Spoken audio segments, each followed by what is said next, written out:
खुलुमबाय बेयो बड'लेण्ड इंखं टेलिभिजन दिनै 14 जुलाइ 2022 बृहस्पतिबार खालि सानसेनि बरादखौ नोंथांमोननि खाथियाव लाबोदों आं सदानन्द दैमारिया।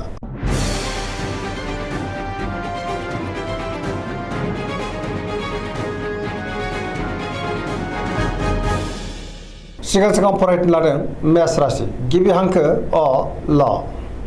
दिनैनि साना मोजां आरो गाज्रिनि गेजेरजों बाबेनलांगोन। गोजोननि आंखाल जानोबो हागौ। गोसोआव जिंगा बांगोन।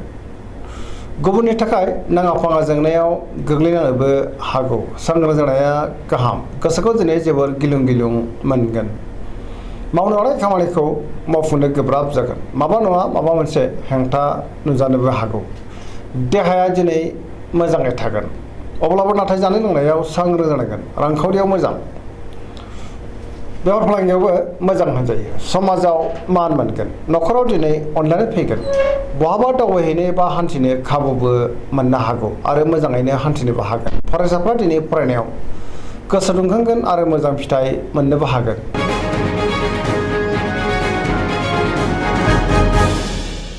वृष राशि गिबि हांखो इ उ ब। दिनैनि साना मोजां आरो गाज्रिनि गेजेरजों बाबेनलांगोन। गोजोननि आंखाल जानो हागौ। गोसोनि साननायफ्रा टेबारनांगोन। गुबुननि हेफाजाबखौ मोननो गोब्राब जागोन। गोसोखौ दिनै जोबोर गोनो गोथो मोनगोन। गोसोनि बोलोआ लोरबां जागोन। मावनो लानाय खामानिखौ मावफुंनो हागोन। समाजाव मान मोनगोन। रांखावरियाव दिनै बारा मोजां नङा। मोननो गोनांखौ दिनै मोननो गोब्राब जागोन।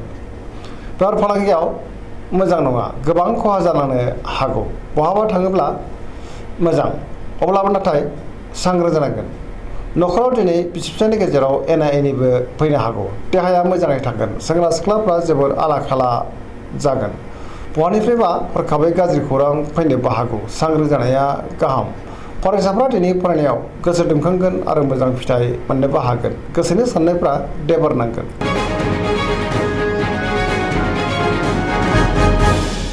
मिथुन राशि गिबि हांखो क स। दिनैनि साना जोबोर मोजां। पजिटिभ एनार्जिनि गोहोम गोग्लैगोन। गोसोखौ दिनै जोबोर गोजोननाय मोनगोन। मावनो लानाय खामानिखौ थि समावनो आरो गोरलैयैनो मावफुंनोबो हागोन। देहायाबो मोजाङै थागोन। रांखावरियाव दिनै जोबोर मोजां। आयाबो बांगोन। बेफार फालांगियाव दिनै जोबोर मोजां। गोबां मुलाम्फा मोननो हागोन।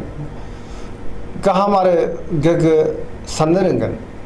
गियाननि आंखाल जानाय नङा। न'खराव दिनै अनलायनाय फैगोन। समाजावबो मान मोननो हागोन।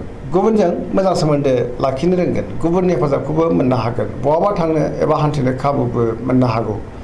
गोसोनि बोलोआ बांगोन। गियाननि आंखाल जानाय नङा। लाइमोनफोरनि गोसोआ दिनै जोबोर रमान्टिक जागोन आरो गावबा गावनि गोसोनि साननायफोरखौबो फोरमायलायनो हागोन। फरायसाफ्रा दिनै फरायनायाव गोसो दुंखांगोन आरो मोजां फिथाइ मोननोबो हागोन। पजिटिभ एनार्जिनि गोहोमबो गोग्लैगोन।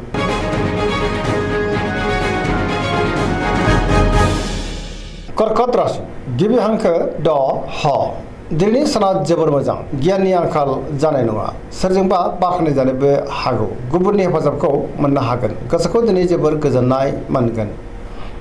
मावनो लानाय खामानिखौ थि समावनो आरो गोरलैयैनो मावफुंनोबो हागोन। रांखावरियाव दिनै जोबोर मोजां। बेफार फालांगियावबो जोबोर मोजां मुलाम्फा मोननो हागोन। मोननो गोनांखौ दिनै गोरलैयैनो मोननो हागोन। देहाया मोजाङै थागोन। गुबुननि हेफाजाबखौ मोनगोन।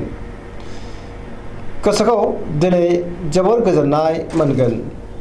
गुबुननि थाखाय मोजां खामानि मावनानै होनोबो हागोन। न'खराव दिनै बिसि फिसायनि गेजेराव अनलायनाय फैगोन। गोसोनि साननायफ्रा जाफुंगोन। समाजावबो बयजोंबो गोरोबनानै थानो रोंगोन। लाइमोनफोरनि गोसोआ दिनै जोबोर रमान्टिक जागोन आरो गोसोनि साननायखौ फोरमायलायनोबो हागोन। पजिटिभ एनार्जिनि गोहोमबो गोग्लैगोन।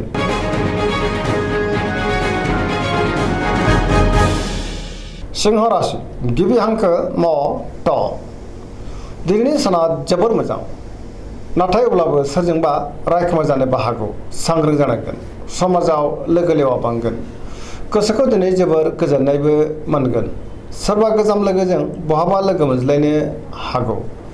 मावनो लानाय खामानिखौ थि समावनो आरो गोरलैयैनो मावफुंनोबो हागोन। गोसोआ दिनै जोबोर रमान्टिकबो जागोन। रांखावरियाव मोजां। गोबां धोन आरजिनो हागोन। बेफार फालांगियावबो जोबोर मोजां होनजायो। अब्लाबो नाथाय खरसायाबो बांगोन। बेफार फालांगियाव गुबुननि थाखाय मोजां खामानि मावनानै होनोबो हागोन। न'खराव गोजोनै थानो हागोन। गोसोनि बोलोआबो बांगोन। गुबुननि गोसोखौ बोनो हागोन। लाइमोनफोरनि गोसोआ दिनै जोबोर रमान्टिक जागोन आरो गावबा गावनि गोसोनि साननायखौ फोरमायलायनोबो हागोन।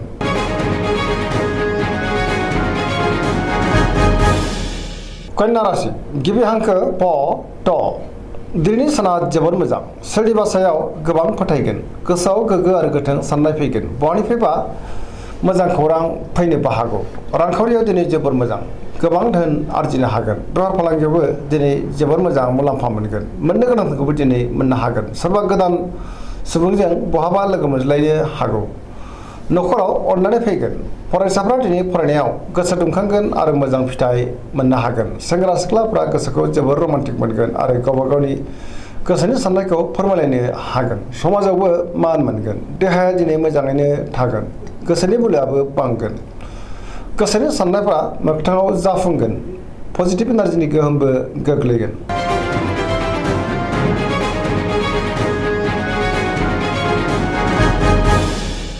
तुला राशि गिबि हांखो र ट दिनैनि साना जोबोर मोजां बहाबा दावबायहैनो बा हान्थिनो खाबु मोनगोन सिगांनि बबेबा आद्रा खामानिखौबो दिनै गोरलैयैनो मावफुंलांनो हागोन गोसोखौ जोबोर गोजोननाय मोनगोन गोसोनि बोलोआबो बांगोन गोजोननि आंखाल जानाय नङा गोसोनि साननायफ्रा जाफुंगोन मावनो लानाय खामानिखौबो थि समावनो आरो गोरलैयैनो मावफुंनोबो हागोन देहायाबो मोजाङै थागोन गोथों आरो गोग्गो साननो रोंगोन गियाननि आंखाल जानाय नङा रांखावरियाव दिनै जोबोर मोजां मोननो गोनांखौबो मोननो हागोन आयाबो बांगोन न'खराव बिसि फिसायनि गेजेराव अननानै फैगोन समाजाव मान मोनगोन बेफार फालांगियाव जोबोर मोजां मुलाम्फा मोननो हागोन।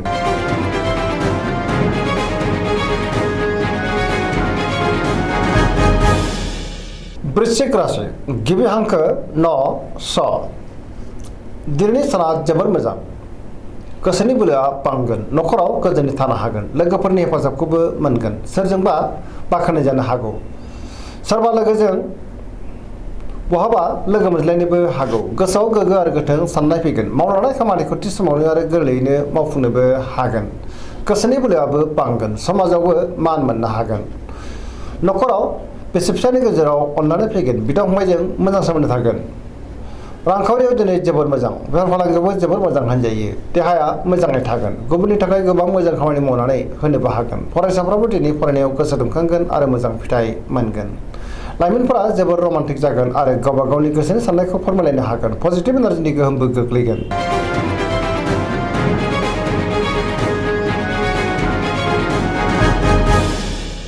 धनु राशि गिबि हांखो ढ फ भ दिनैनि साना जोबोर मोजां गोजोन थासारि फैनो हागौ गोसोनि साननायफ्रा जाफुंगोन गुबुननि हेफाजाबखौ मोननो हागोन गोसोआव पजिटिभ साननाय फैगोन गोथों आरो गोग्गो साननो रोंगोन पजिटिभ एनार्जिनि गोहोमबो गोग्लैगोन सोरजोंबा बाख्नाय जानोबो हागौ धोरोमारि बिथिङाव दिनै गोसो दुंखांगोन मावनो लानाय खामानिखौ थि समावनो आरो गोरलैयैनो मावफुंनोबो हागोन रांखावरियाव दिनै जोबोर मोजां गोबां धोन आरजिनो हागोन अब्लाबो नाथाय खरसायाबो बांगोन बेफार फालांगियाव जोबोर मोजां मुलाम्फा मोननो हागोन देहाया मोजाङै थागोन अब्लाबो जानाय लोंनायाव सांग्रां जानाया गाहाम न'खराव दिनै अननानै फैगोन बिमा बिफानि अननाय आरो बोरखौ मोननो हागोन लाइमोनफोरनि गोसोआ दिनै जोबोर रमान्टिक जागोन आरो गावबा गावनि गोसोनि साननायफोरखौबो फोरमायलायनोबो हागोन फरायसाफ्रा दिनै फरायनायाव गोसो दुंखांगोन आरो मोजां फिथाइ मोननोबो हागोन पजिटिभ एनार्जिनि गोहोमबो गोग्लैगोन।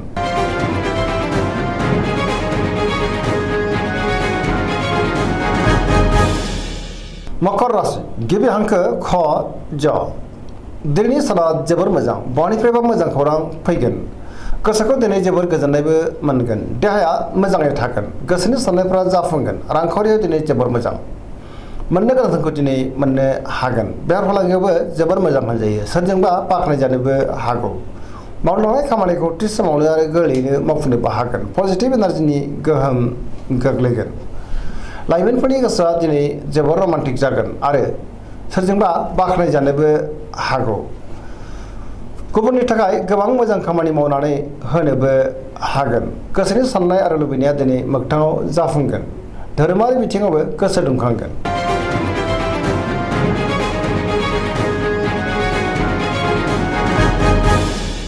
कुम्भ राशि गिबि हांखो ग स दिनैनि साना जोबोर मोजां गोसोनि बोलोआ बांगोन गोसोखौ दिनै जोबोर गोजोननाय मोनगोन मावनो लानाय खामानिखौ थि समावनो आरो गोरलैयैनो मावफुंनोबो हागोन बहानिफ्रायबा हरखाबै मोजां खौरां फैनोबो हागौ। समाजाव मान मोनगोन। रांखावरियाव दिनै जोबोर मोजां, गोबां धोन आरजिनोबो हागोन।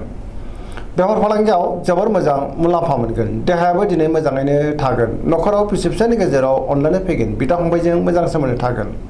गोसोनि साननायफोरा मोगथाङाव जाफुंगोन। गुबुननि थाखाय गोबां मोजां खामानि मावनानै होनोबो हागोन। सेंग्रा सिख्लाफ्रा जोबोर रमान्टिक जागोन आरो गोसोनि साननायखौ फोरमायलायनोबो हागोन।